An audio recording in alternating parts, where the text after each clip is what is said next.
there's no doubt about it. We have some regrets, and we need to share them with you. We got to be real. And we know we're not the only ones that have these regrets. No, there's definitely a lot of people that have wasted a lot of money and have a lot of regrets because of it. Absolutely. So we're going to share with you the cast of RV Unplugged, the red team, and the blue team, what they regret buying in their RV life. They're going to tell all, guys, everything that they made mistakes about. These are RV professionals. Stick around and see what we all screwed up on. All right, guys, this is my tip or question, because I had a tendency to get a little click happy and bought things a little too soon without doing research, and I found that I kind of regretted it. Do you have any items that you look back on and go, that wasn't the best idea? Absolutely. I got it right here. Let me show you. This item right here. Now, this is a very popular item. I bought into the hype. First of all, it's well made. It's very sturdy, and it does what it wants. It should do. But here's my problem with it. When I use it on the RV, I have to put softeners on it. So I take some towels or whatever, and I put softeners on it because I don't want to scratch the RV. Second thing, I didn't think about it, but if I have an issue with the awning and I put the awning out, I really can't use this.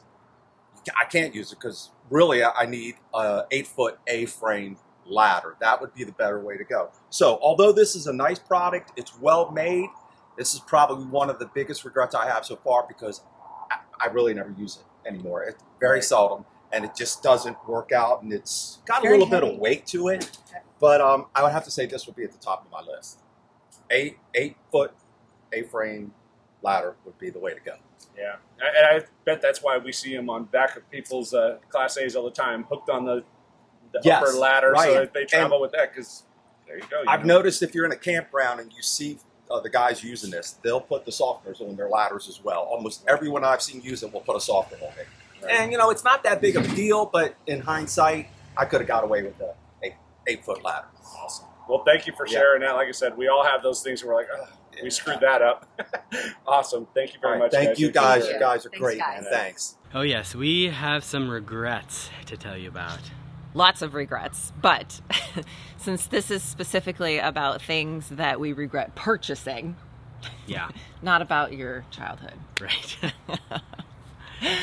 That would probably be our zero gravity chairs, because while they are comfortable, they're a freaking pain in the butt to haul around. Yeah, unless you have a toy hauler, And you could just throw stuff like in a garage, but we don't have a We've garage. got this with basement compartments, and it pretty much takes up the whole single basement compartment. Not that we're lacking for room, but it was always just a pain. We were having to pull them out every time, and they're heavy and big and bulky, and you'd have to, if something was behind them, you'd have to take the chairs out and then get to what you needed to get to, put the chairs back. They're just very not practical. So we've gone with something that's more compact, easy to move around, but still yet comfortable, and that just serves our needs much, much better. So those zero gravity chairs, they went to the thrift store. You gave them to the thrift store? Shh. I'm just now learning this. Hey guys, we're back with Chris and Aaron, and we're going to talk about one item that they have as full-time RVers that they regret buying. They may not even have it anymore. And as you know, Martha and I, maybe a little too quick to click, and we had a couple that we shared that we regret buying. And thank you for being willing to talk about this. Yeah, thank you. So our item was early on. Actually, it was even before we started full-time RV living. So we've been on the road for 4 years now, and we started out in a Sprinter van. And while we were researching, we thought that the WeBoost was a necessary item to be able to work from the road, which we were planning on doing. So we actually bought the WeBoost from Amazon before we even got our RV, just in preparation to make sure we had it when we did finally get our RV to install it. And it's not that WeBoost isn't a good item, it's just for us, it didn't necessarily make the gains that we needed as we traveled around the country. So we were using a Verizon hotspot with a little window antenna, and that ended up working better than the WeBoost. It was probably about 20% of the situations the WeBoost would get a better signal, but it turned out the window antenna was just better, and it's a fraction of the price. Yeah. And what do you guys use now? I mean, obviously you're running multiple companies out of your RV, so... Yeah, now we've just recently switched to the InstiConnect, which is a rooftop antenna and a 5G router and modem. and we've had that for just a couple months now. We're still kind of getting used to it, but it's pretty amazing the speeds you could pull off of 5G.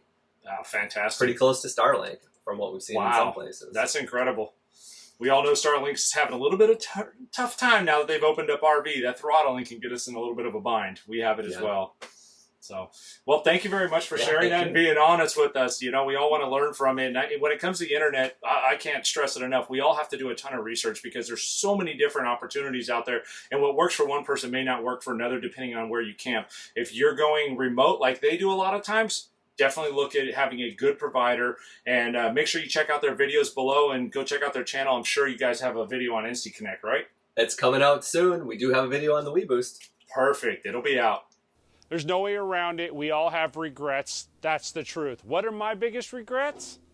Is this piece of crap. I bought these plastic chocks because really, honestly, that's all there was. They suck. They get brittle. They don't stick worth a darn. We had to replace them. I regret buying them. Why? Because I can't use them. The best thing? Rubber chocks.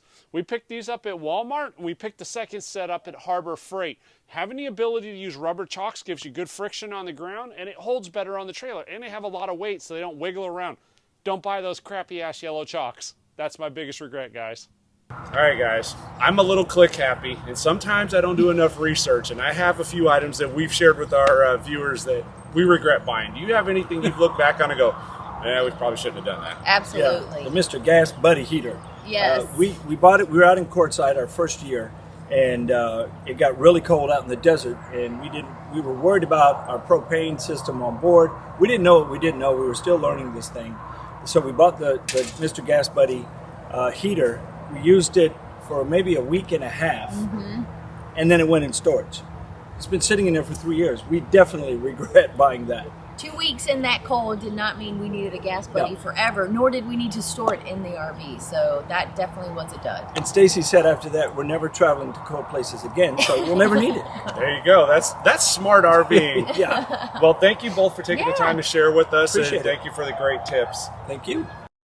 Tell us, guys, are we the only ones that have made these stupid mistakes and have regrets when it comes to RV life? Or if not, maybe hopefully this will give you some insight of what not to buy. Most importantly, is we've all been transparent with our mistakes. If you'd love to meet the cast of the RV Unplugged crew, come check us out at the Tampa RV Show. Yeah, it's going to be January 20th. I'm going to splash the details on the screen and in the description below. Make sure you follow us and all of our partners from RV Unplugged. It means the world if you subscribe and give us a thumbs up on the video. Thank you guys for watching. And enjoy every moment.